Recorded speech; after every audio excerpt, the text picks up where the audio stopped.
Bonjour à tous. Les guidons, les leviers, les platines arrière, le frein arrière, le sélecteur. Aujourd'hui, je vous donne des conseils pour améliorer votre position sur circuit et je vous donne aussi les positions que j'utilise sur ma moto perso. Alors une chose que je peux vous dire d'entrée de jeu, c'est que tous les pilotes pro utilisent des positions très similaires. Un exemple, Alex Rins et Joan Mir, les pilotes Suzuki MotoGP utilisent une position très similaire sur la moto à moi, puisqu'on a à peu près la même taille. En endurance, c'est très similaire aussi. L'année dernière, donc j'ai joint le team Suzuki, certes Yoshimura Motul, et donc on ne peut pas changer les positions entre les relais. Donc tous les pilotes utilisent le même réglage. Avec mes coéquipiers, donc Greg Black et Xavier Siméon, on fait à peu près la même taille et on s'est tout de suite très rapidement entendu sur une position qui nous a tous plu. Donc voilà, en gros, les pilotes utilisent une position similaire pour une taille donnée. Allez, on rentre dans le vif du sujet. Alors évidemment, je ne peux pas vous donner les mesures exactes de la machine de MotoGP chez Suzuki ou de la machine Endurance, puisque ce sont des machines officielles, c'est donc secret, toutes ces données-là. Par contre, je peux vous donner donc, les réglages que j'utilise sur ma Suzuki GSX-R 1000 perso, ma moto d'entraînement. En premier, les guidons bracelets. Alors j'utilise une position ici qui est bien plus ouverte que la position standard sur la GSX-R 1000.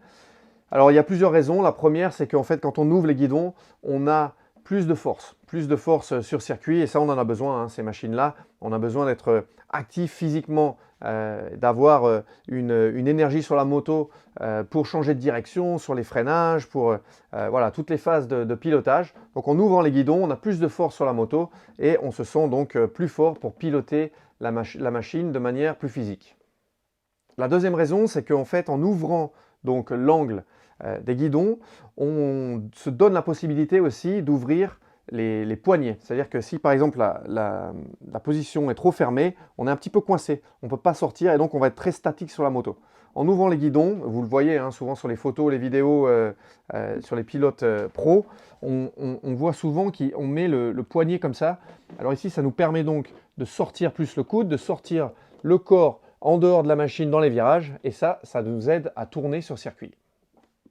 Et enfin, un petit conseil pour les pilotes qui sont assez grands, quand on ouvre les guidons, on augmente aussi l'espace sur la moto. C'est-à-dire que quand les guidons sont fermés, on va avoir les coudes qui vont taper dans les genoux et on ne peut pas se rentrer correctement, se cacher, position aérodynamique dans la ligne droite. Alors en ouvrant les guidons, on crée plus d'espace, donc les coudes vont pouvoir rentrer et on va pouvoir être plus aérodynamique dans la ligne droite. Donc sur ma GSX-R de piste, j'ai quand même bien ouvert l'angle des guidons par rapport à la position standard.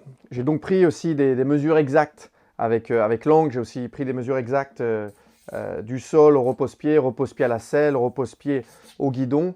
Dans une vidéo précédente qui est sur l'abonnement SG50, donc vous pouvez aller checker ça si ça vous intéresse. Le lien est dans la description et il s'affiche aussi quelque part ici, juste en haut. Allez maintenant les leviers.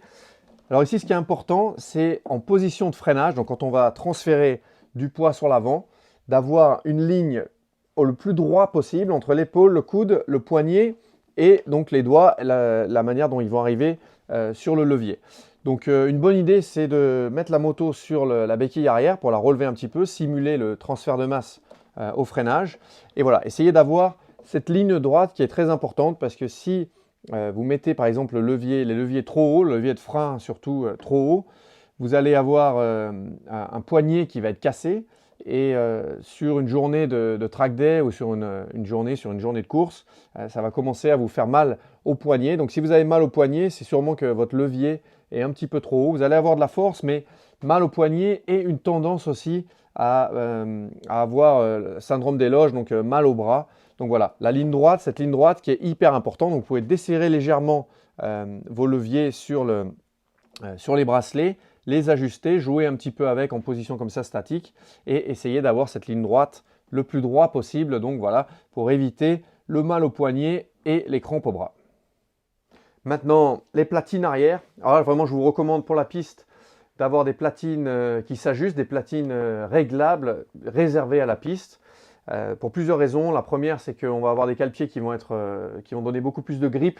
Donc ça, c'est important, hein. Les cale-pieds standards, normalement, on a tendance à glisser un peu dessus. Donc voilà, pour la piste, on va aller pousser sur ces cale-pieds très fort. Donc le grip des cale-pieds eux-mêmes avec la botte, c'est très important. Une autre raison, c'est qu'ils sont plus rigides aussi. Donc voilà, à chaque fois que vous poussez sur les jambes, vous servez beaucoup des jambes, hein, sur le circuit, vous allez avoir une réponse avec moins de flex. Donc ça, c'est aussi important pour la piste.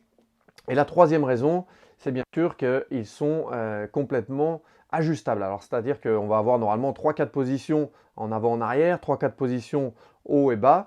Et là, ça va dépendre de la souplesse en fait des jambes, de la longueur des jambes aussi. Donc, je vous recommande de commencer sur un setup qui est, disons, à peu près au milieu et de voir comment vous vous sentez sur la moto.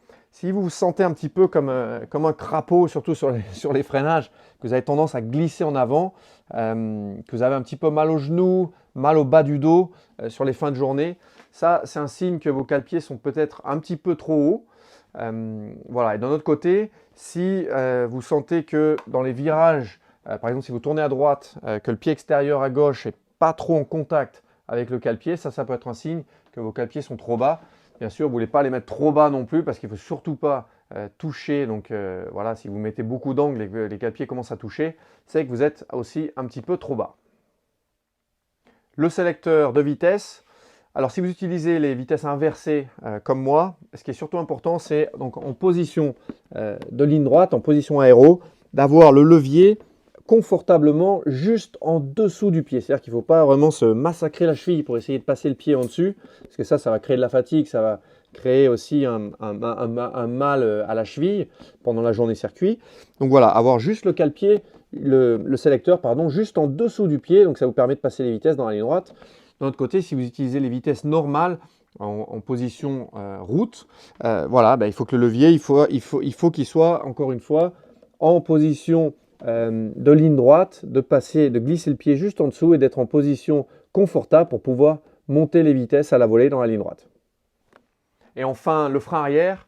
Donc il faut qu'il soit là aussi, toujours disponible, toujours dispo et de manière confortable. En sortie de virage, par exemple, si vous utilisez une machine puissante comme celle-ci, que vous voulez utiliser un petit peu de frein arrière pour limiter les wheelings, il ne faut pas que le frein arrière soit trop haut, sinon il faut aller le chercher, on se fait mal et le temps qu'on réfléchisse, c'est déjà trop tard, la moto est déjà cabrée.